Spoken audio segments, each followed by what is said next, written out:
I have not made a video since last year.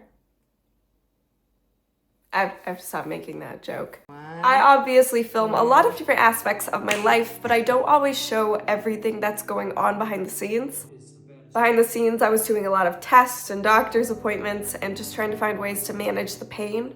Earlier in the year, I started getting sick every month as my hormones would fluctuate. I would be down for days. I would feel like I had the flu. It'd be fevers, nausea, and body aches, and muscle weakness. I would also get these super intense migraines where my vision would actually go tunneled and I would feel like I was about to pass out. I'd just be super dizzy. And then I started getting this really intense pain in my lower abdomen. It would wrap around my back and it would go down my legs, and just a constant state of extreme fatigue and brain fog. Eventually, the pain got so bad I decided to make a doctor's appointment, and I hate the doctor. It was a little frustrating because I knew that something wasn't right, but the doctor was kind of just like, you know, that's just being a woman. She prescribed me the progesterone only pill. She said that that should help relieve the symptoms. I was told to give it 4 to 6 months to really give it a chance to work, so I waited 6 months before I decided to just get off of it, because in that time the headaches were better, but all of my other symptoms just worsened. At that point, it had become just 30 days out of the month I was in some level of pain, and the fatigue was just so extreme. It was making it really hard to manage. So after that, I decided I didn't want to try to treat something without actually understanding what the underlying issue was. So I switched doctors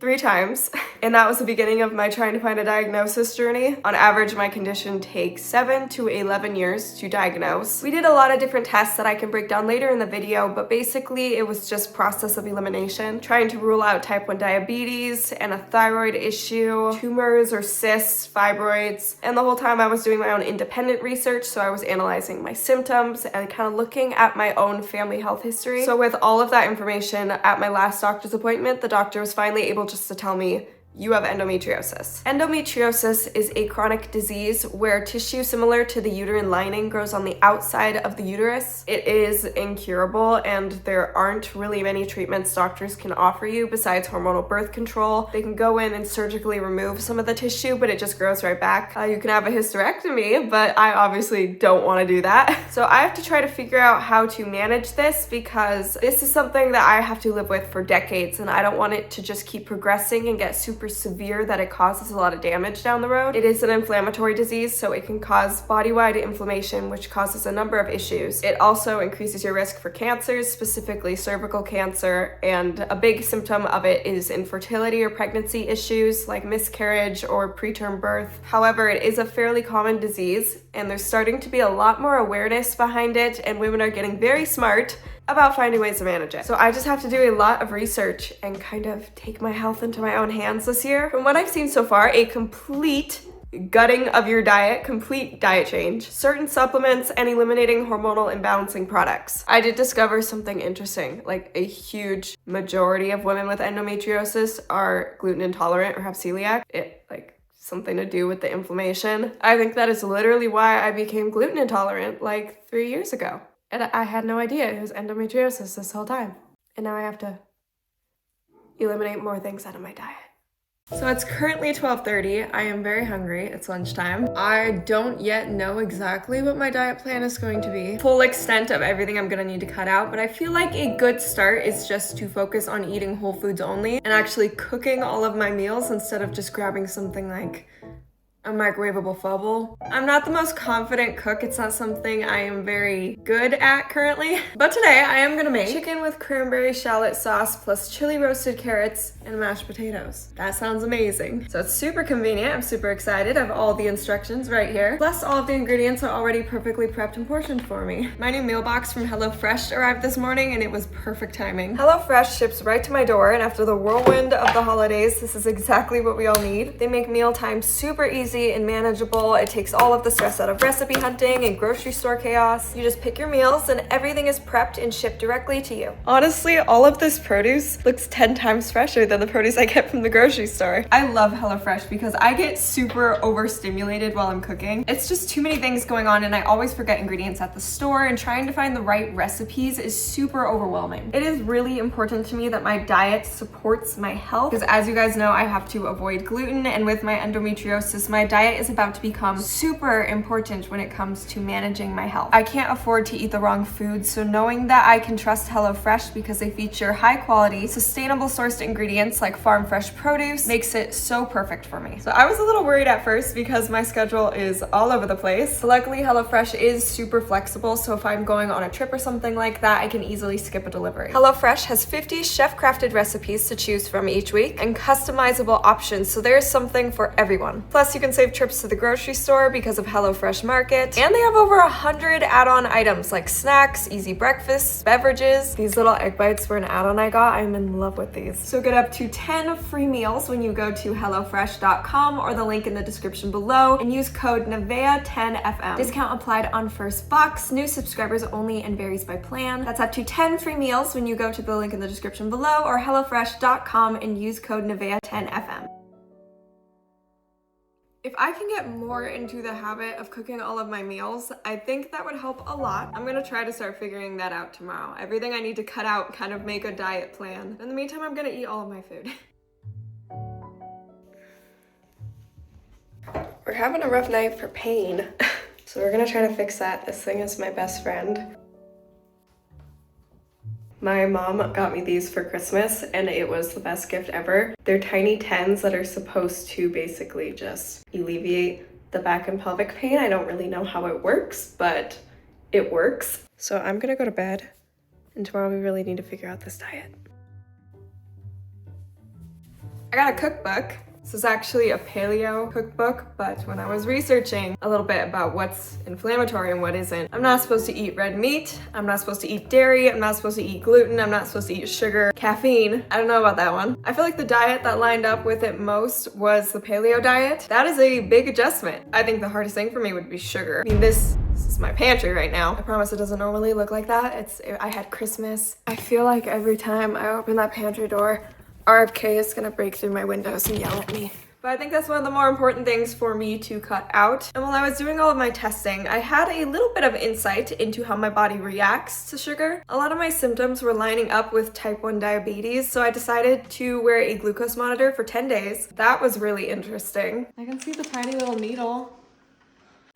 Come on, I'm scared of needles. It's the tiniest needle. Yeah, I got it though. Look at my freaking legs right now, dude. It probably won't hurt that bad. It's like getting your ears pierced. Except it's your arm. Were you gonna give me a warning? I'm gonna give you a warning. Are you promise? Yeah. Okay, I'm just placing it to try to figure out a place. Man, stop it. 1, 2. Wait. You feel anything? No. It's on. There wasn't a single ounce of pain. That doesn't have to hold it. You idiot. Okay, there it is. Okay. What's that? Every 5 minutes, it would take a sample to measure my blood sugar level, even while I was sleeping, and then it would send the results to an app, so I was able to constantly track where I was throughout the day. I was like 95% in range, nothing too drastic, except in the evenings, it would suddenly plummet. It was hitting 45, 50 almost every other night, which you don't want to be below 70. One night while I was sleeping, it hit like 38, which is extremely low. And that would correlate with me getting these tremors and muscle weakness, feeling really tired. So this is night 10. I think it's time to take it off finally. The adhesive. My skin is all red. Oh my gosh. Ooh. The doctor didn't seem to think I was pre-diabetic or anything like that, but rather probably just hypoglycemic. So my blood sugar drops really low, but it's kind of reactive to what I eat and my hormones. I think it's just kind of another symptom of the endometriosis. So the more I can cut out carbohydrates and refined sugars is probably better for me. I'll probably feel a lot better. So along with that test, I also had labs done. That was the first time in my life I'd ever had blood drawn. I don't like seeing blood outside of the body. It's supposed to be inside of the body. I had an EKG done. I was having a lot of heart palpitations, so we just wanted to check and make sure there was no underlying issue there. That came back all good. I also had an ultrasound. They were looking for tumors, cysts, fibroids, anything like that. Luckily, it didn't look like I had those, but I was really hoping that they might be able to see endometriosis on the ultrasound, but the doctor said that's pretty much impossible. So we're gonna get this over to the radiologist, and then 24 hours or so, It'll come here. Okay. So I was really hoping to get some answers from that, but unfortunately I didn't. So it's a lot of stuff, but all that just kind of whittled it down from all of the possibilities we had laid out to just kind of settling on endometriosis. It also does run in my family a little bit, so it would make sense. I kind of have to take my health into my own hands and figure out what to do next. I'm gonna WebMD it.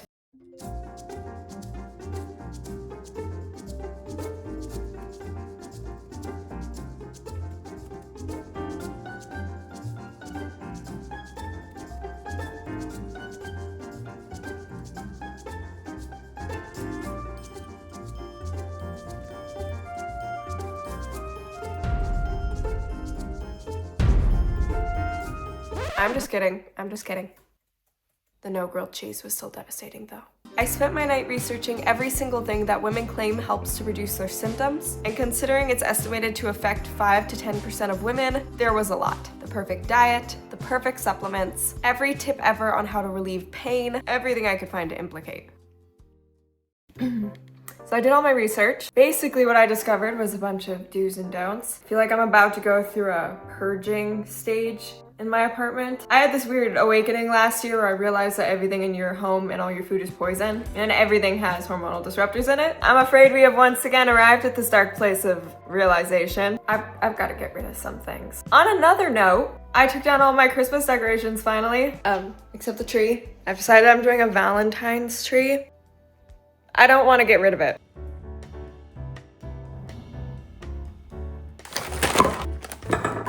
So according to my very thorough research, a lot of different supplements, things like turmeric, magnesium, I need omegas and proteins, so I'm gonna try to avoid taking anything or eating anything that's going to spike my estrogen levels.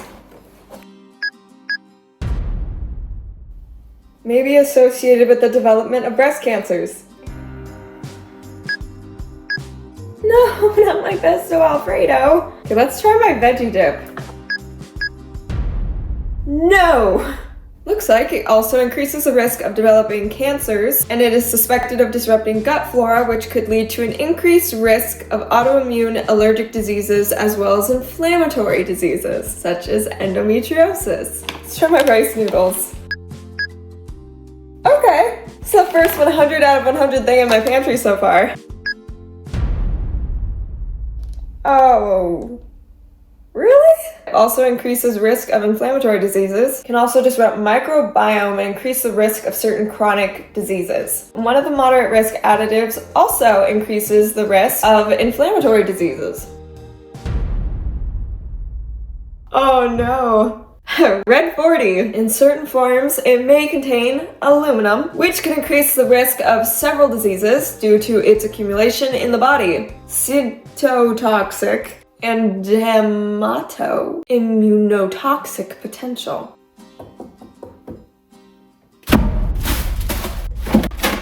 Most of this food was expired anyway.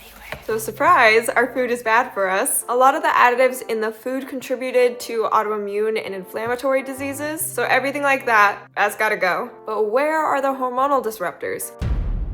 I've collected all of the products from around my apartment. Dishwasher soap, your laundry soap, your shower supplies. They all seem to have some sort of effect on your hormones. Whether you're a male or female, they seem to affect fertility and reproduction, your entire endocrine system. I've been doing very well as far as the household products go to try to switch to all natural everything. I've definitely still got some products though. I have Cascade dishwasher pods. These are being replaced immediately.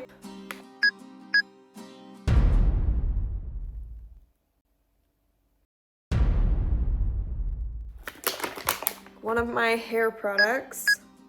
This ingredient is a petroleum derivative banned in the European Union in cosmetics. Mineral oils can accumulate in the body and cause an inflammatory reaction. It also has something that is known to cause developmental toxicity, adverse effects on blood, liver, and fertility. It also can be implicated in endocrine system disruptions. Let's try some makeup, shall we? The stuff I put on my open pores every single day. Suspected endocrine disruptor, it has effectively exhibited endocrine activity in vitro.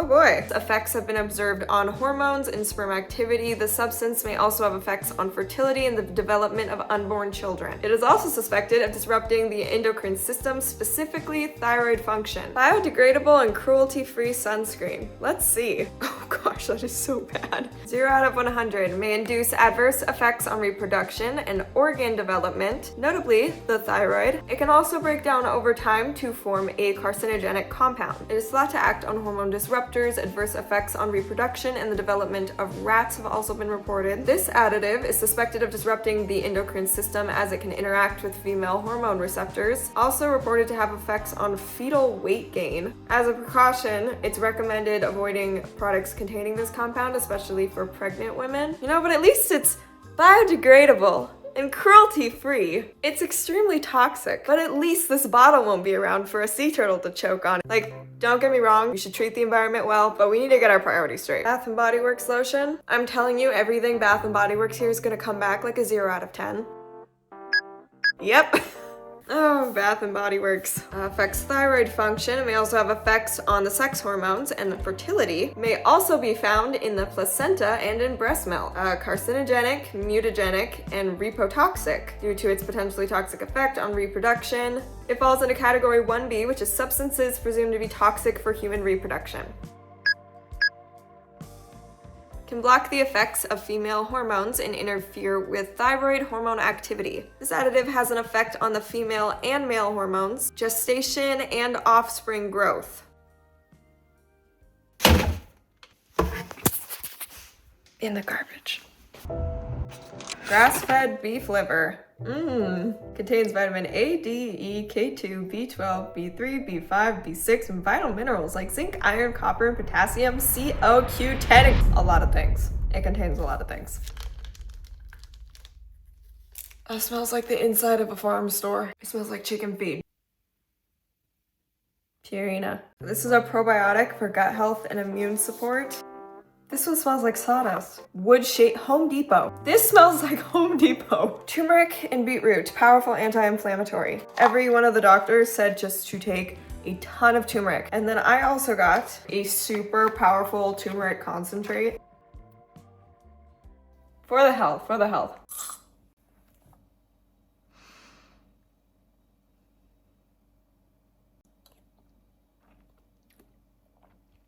I'm okay.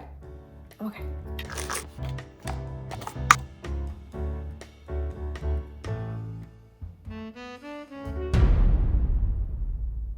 Oh my god. Oh, it's a Purina one.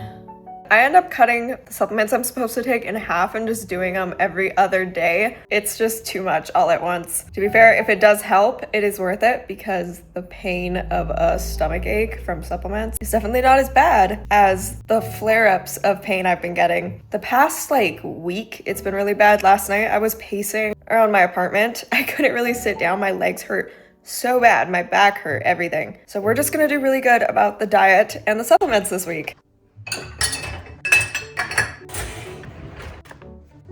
I'm switching out the Cascade dishwasher pods for a better alternative. This has no harsh chemicals, so this should be better.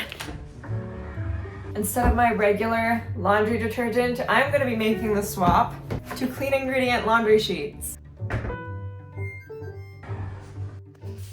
I'm making the switch to all natural hair products, shampoos and conditioner. It's kind of hard with curly hair to go all natural. I need stuff that really works. Well, shampoo and conditioner at least. We're keeping it natural on wash day.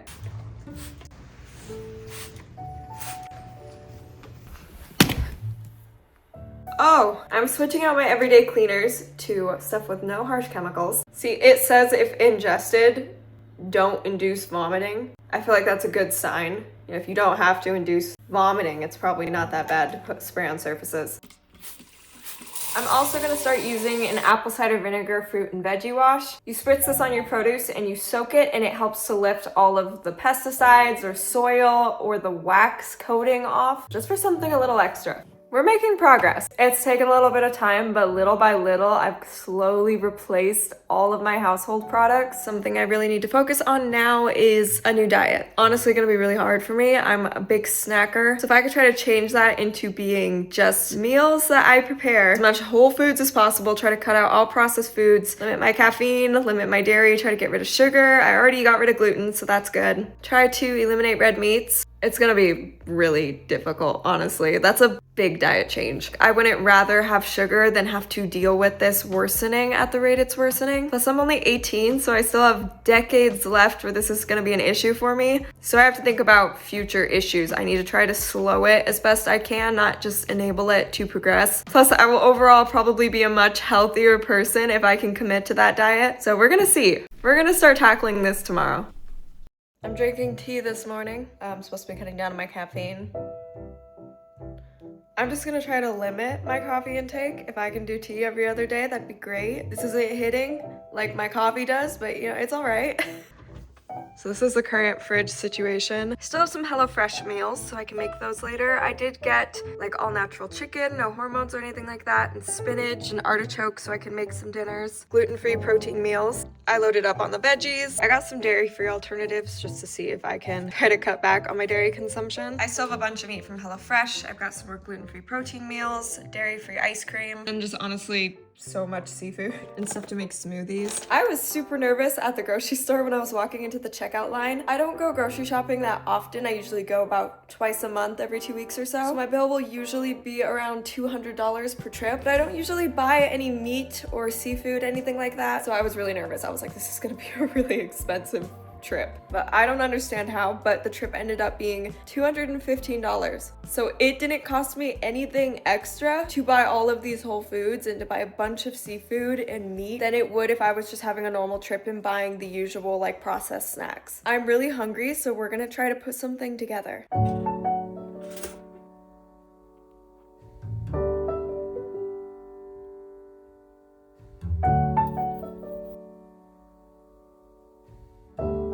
Dairy-free toast, dairy-free cream cheese, olive oil, artichoke, avocado, and salmon. All anti-inflammatory.